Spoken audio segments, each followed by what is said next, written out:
ప్రపంచాన్ని మా నాన్న నాకు పరిచయం చేశాడు. ఇంత అందమైన ప్రపంచం నాది. నా ప్రపంచమే నన్ను నిర్దాక్షిణ్యంగా సమాజంలో దోషిగా నిలబెట్టింది.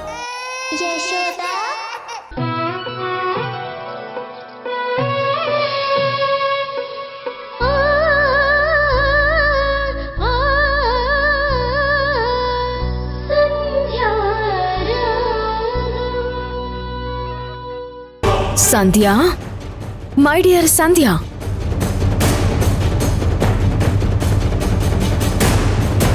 ఏంటే చాలా హడావుడిగా ఉన్నట్టున్నావు? పూజ ఖచ్చితంగా సఫలీకృతం చేయాలనా? వద్దు వద్దన్నా వినకుండా ఇచ్చిన మాటని దాటి మరీ వచ్చావు. సరే, ఈ పూజ ఆగిపోవాలంటే మా ఆయన ఇక్కడికి రావద్దు అని చెప్పాను. కానీ ఏదో నాకు చిన్న అనుమానంగా ఉంది. ఒకసారి నువ్వు ఆయనకి ఫోన్ చేయి, కన్ఫర్మేషన్ చేసుకుంటాను. ఫోన్ చెయ్యాలా? లేదు లేదు, నీకు ఆల్రెడీ మాట ఇచ్చాను కదా. అబ్బా, ఏమీ లేనట్టు భలే డ్రామాలు ఆడుతున్నావు. ఆయన నా ఫోన్ లిఫ్ట్ చేయడం లేదు, నీ ఫోన్ లిఫ్ట్ చేస్తాడేమోనని కన్ఫర్మేషన్ కోసం చేద్దాం అంటున్నాను.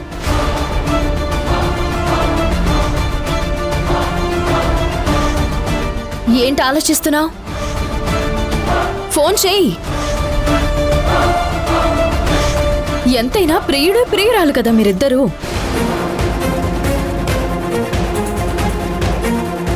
దీన్ని బట్టే ఇప్పుడు అర్థమైపోతుంది, మా ఆయన భార్యకెక్కువ విలువిస్తాడో లేక ప్రేయస్ అయినా నీకెక్కువ ఇంపార్టెన్స్ ఇస్తాడో చూద్దాం. వింధ్య వింధ్య, నేను చెప్పేది విను.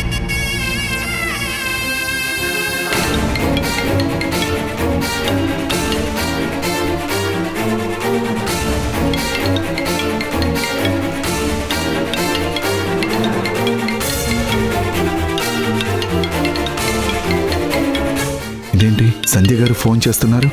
వింధ్య రావద్దు అని మాట తీసుకుంది. అక్కడేమైనా ఇష్యూ అయిందా ఏంటి? హలో సంధ్య గారు.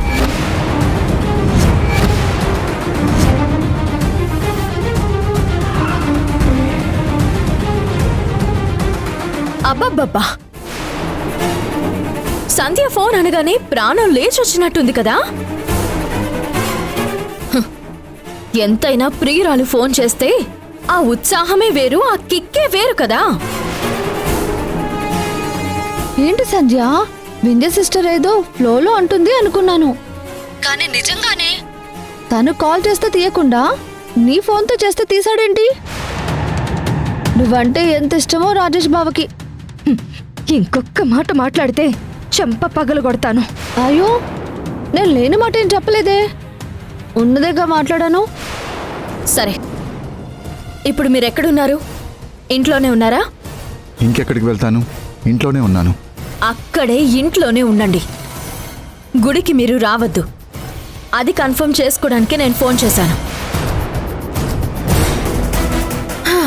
ఇదిగో, నువ్వేం మాట్లాడతావో నాకు తెలీదు. ఆయన మాత్రం ఇక్కడికి రాకూడదు.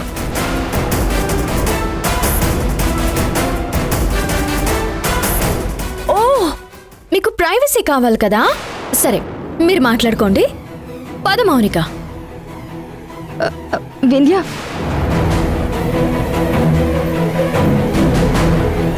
రాజేష్ గారు, ఇదంతా నాకేంటి? దీనంతటికి కారణం మీరే. సంధ్య గారు, మీ ఫ్రెండ్ తప్పుగా అర్థం చేసుకుంటుంది. దానికి నేనేం చేయగలను? అసలు నా భర్త హాస్పిటల్లో ఉన్నప్పుడు నాకు తెలియకుండా మీరు డబ్బెందుకు ఇచ్చారు?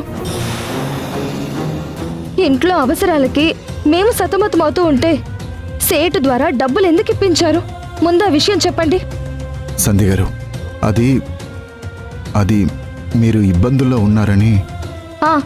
ఇబ్బందుల్లో ఉంటే మీరు సహాయం చేసేస్తారా? అలా సహాయం చేసి మా అందరి దృష్టిలో దేవుడైపోతారా? వింధ్య చూసారా ఎలా తప్పు పడుతుందో? దానికి నేను ఎలా సమాధానం చెప్పాలి? ఏమని చెప్పాలి? ఎంత చెప్తున్నా తను మాత్రం వినట్లేదు. అయ్యో సంధ్య గారు, నా బాధ ఎవరికి చెప్పుకోమంటారు? తనకి ఎంతో నచ్చజెప్పాను, ఎంతగానో ప్రాధేయపడ్డాను, ఎంతో బ్రతిమాలుకున్నాను. అయినా తన మనసు ఏమాత్రం కరగడం లేదు. సంధ్యకి నాకు మధ్య ఏ సంబంధమూ లేదు. నాకు కానీ తనకు కానీ ఇంకెప్పుడు అలాంటి తప్పుడు ఉద్దేశం లేదు. ఇద్దరం సోదర భావంతో ఉంటాము.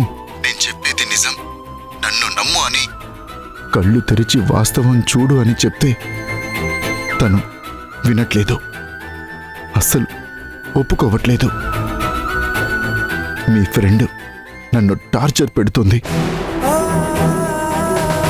దానికి తోడు నిన్ను ఎంత ఇబ్బంది పెడుతుందో, నా వల్ల మీ స్నేహం తెగిపోయే పరిస్థితి వచ్చిందే అని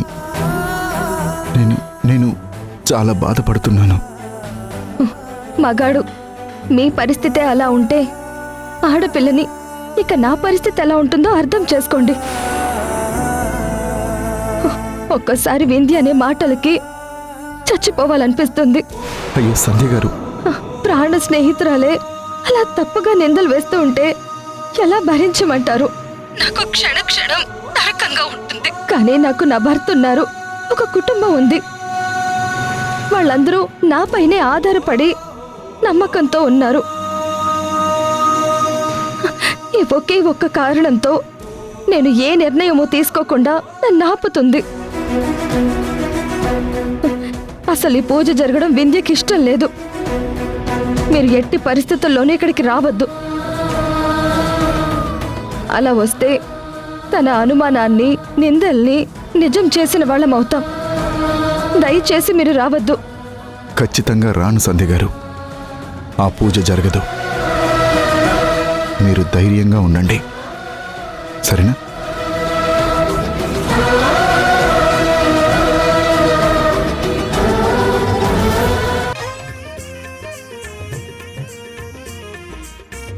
సిస్టర్, ఈ పూజ మీ డబ్బులతో జరిపిస్తుంటే వాళ్ళ ఫ్యామిలీ ఏంటి ఏదో అంతా వాళ్ళదే అన్నట్టు తెగ హడావిడి చేస్తున్నారు.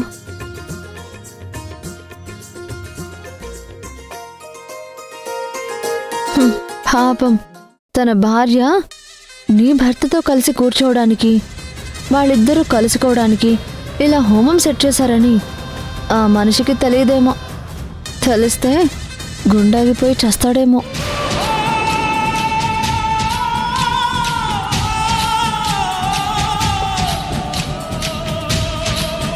వాళ్ళు వాళ్ళ బ్రతుకులు. ఈ పూట గడిస్తే రెండో పూట కోసం ఎదురు చూసే బ్రతుకులు వాళ్ళవి.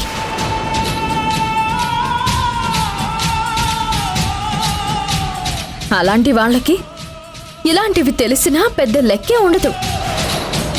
వాళ్ళకి కావాల్సింది డబ్బు. అంటే రాజేష్ బాబుకి సంధ్యకి మధ్య అలా ఏదో ఉందని నువ్వు బలంగా నమ్ముతున్నావు కదా. అదే విషయం శ్రీకర్కి తెలిసే ఉంటుందంటావా?